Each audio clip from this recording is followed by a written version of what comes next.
Our first reading is Matthew chapter 28, verses 1 through 10, found beginning on page 26 in the Second Testament of your Pew Bible. I'll give you a few moments to find it.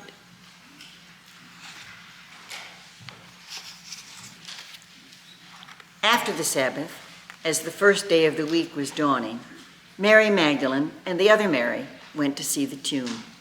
And suddenly there was a great earthquake, for an angel of the Lord descending from heaven came and rolled back the stone and sat on it. His appearance was like lightning, and his clothing white as snow. For fear of him, the guards shook and became like dead men. But the angel said to the women, "Do not be afraid, for I know that you are looking for Jesus who was crucified. He is not here, for he has been raised, as he said. Come, see the place where he lay.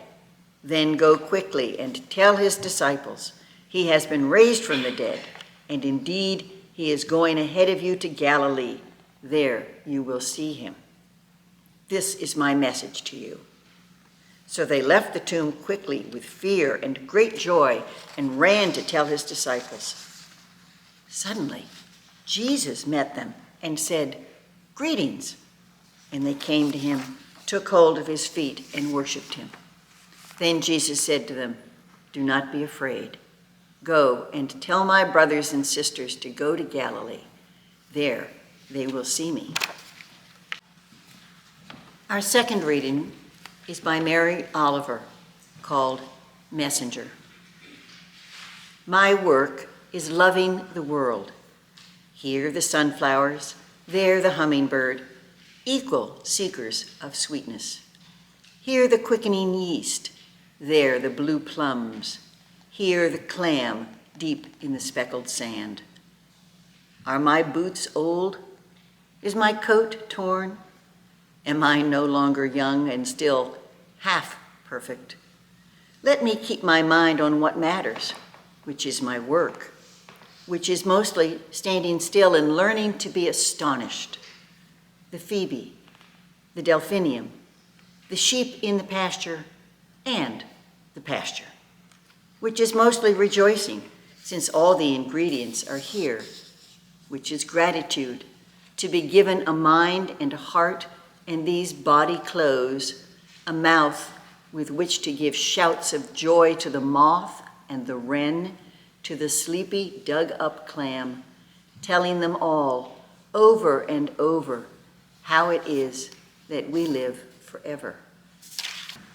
Friends, will you pray with me? And as you feel so familiar and comfortable, I invite you to join in the second time through.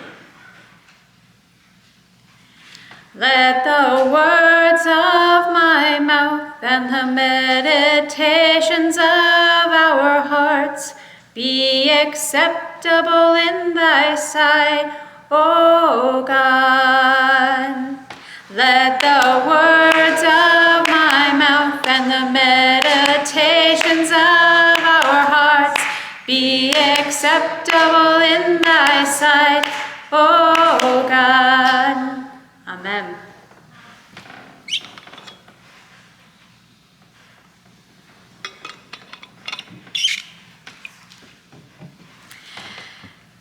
Maybe we don't have to say anything new.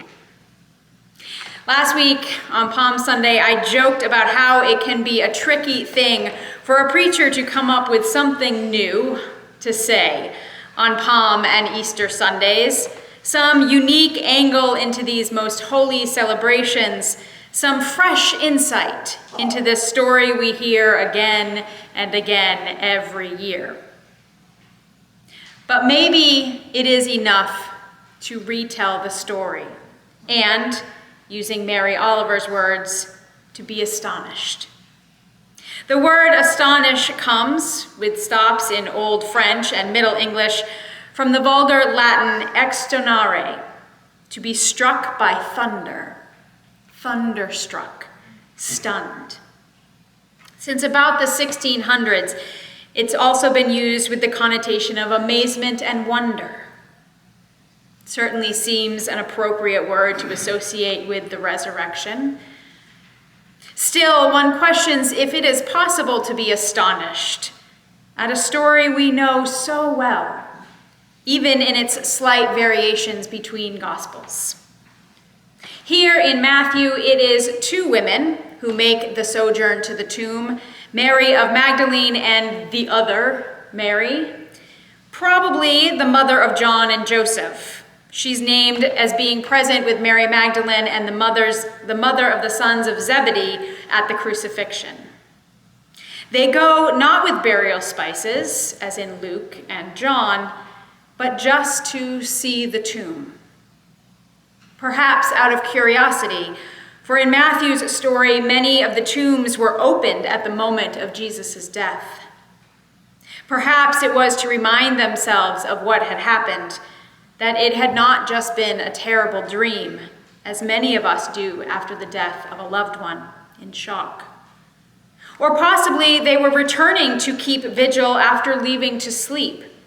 In chapter 27, Matthew writes that the two women who had ministered to Jesus as he carried the cross and then stayed to bear witness to the crucifixion were across from the tomb watching when Joseph of Arimathea interred Jesus' body and rolled the stone in front of the door. Meanwhile, by the way, all the other disciples were in hiding. Whatever reason brought them to the tomb that morning, there they were, when suddenly a great earthquake brought forth an angel from heaven who, possibly with the assistance of the shaking ground, moved the stone out of the way and sat down on it.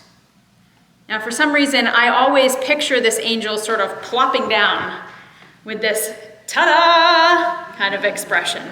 It's the way they said it. He rolled it over and sat on it. Here I am. The angel wore clean white clothing, and his appearance was brilliant and electric, like lightning. The guards fell over in shock and fear, but the women held steady, meeting the gaze of this heavenly messenger, who reassured them and told them not to be afraid, for Jesus had fulfilled his promise that death would not hold him. The angel's invitation to come and see the empty tomb is immediately followed by an instruction to go and tell the vanished disciples that Jesus is raised and is going ahead of them to Galilee. Having only just arrived in despair, imagine the emotional whiplash, they rush off, headed back with fear and great joy. And I wonder if it is the presence of this fear that calls to Jesus.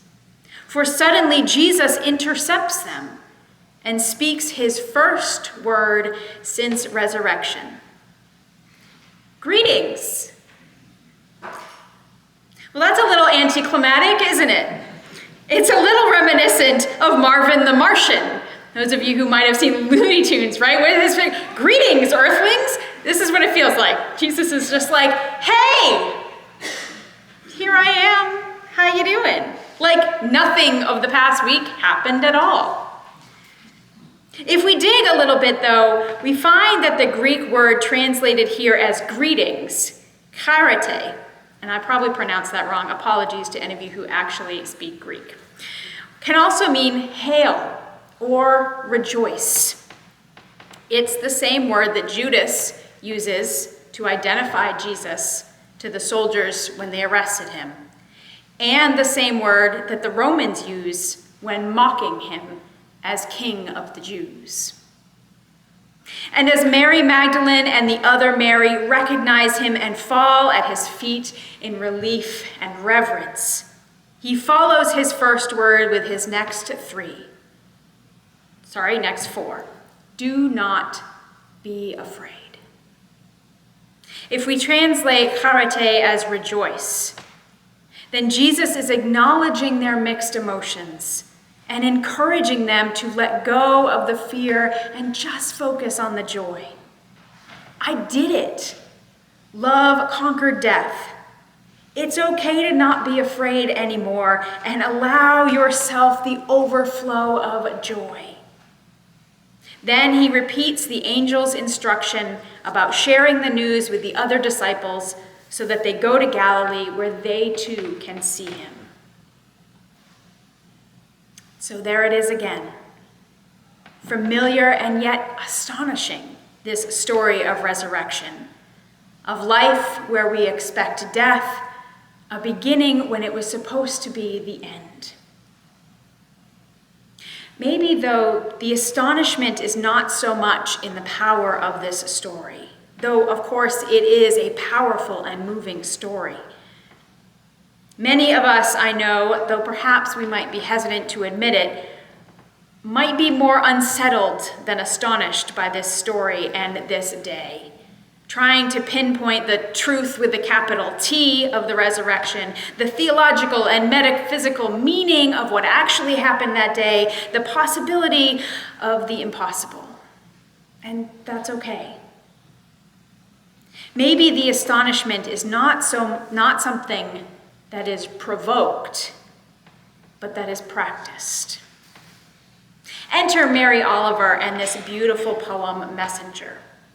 Mary, it seems, is the messenger here, telling those she encounters, the wren, the moth, the sleepy dug-up clams, and us, how it is we live forever. And yet, in reading it this morning, I noticed the connection with the angel in our story from Matthew, also a messenger. For Mary, though, it is not the quality of the world that is astonishing, but a learned posture, the work that calls her the way of love. It occurred to me this past week that in this posture and practice, it doesn't matter how many times we encounter something. We can still be astonished. We do it all the time already. The moon has the potential to be visible about 23 to 26 days of the month, depending on how long your month is. There's a full moon every single month, sometimes two, that we and all our ancestors, human and pre-human and more than human, have ever lived. There's been at least one full moon every month. And yet, how often do we exclaim, "Look, the moon!" Astonished. Spring has finally begun to arrive here in southwestern New Hampshire, as it does every year, sometime around the same time, although after certain winters, it might seem like it's taking forever. And yet still, we thrill to hear again the peepers and the wood frogs, the woodcocks and the phoebes, and to see the green shoots and flowers emerging. Every single year, astonished. Not only that, we tell each other about it. Come and see, we say, and then we go and tell someone else.